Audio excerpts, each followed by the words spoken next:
નમસ્કાર દર્શક મિત્રો, પોલીસ ફોકસ ન્યૂઝ ચેનલમાં આપનું હાર્દિક સ્વાગત છે। હવે એક નજર આજના મુખ્ય સમાચાર પર।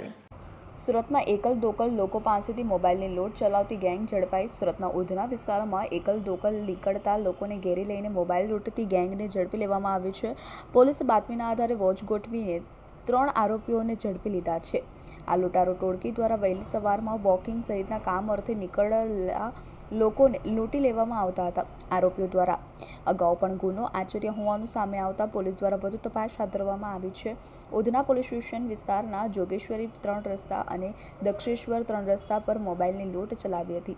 લૂંટ અને સ્નેચિંગની આરોપીઓએ અંજામ આપ્યો હતો, જેથી પોલીસે ધરપકડ કરી છે। એક રાહદારીની એક બાજુ લઈ જઈ માર મારી લૂંટ મોબાઈલની ચલાવી હતી।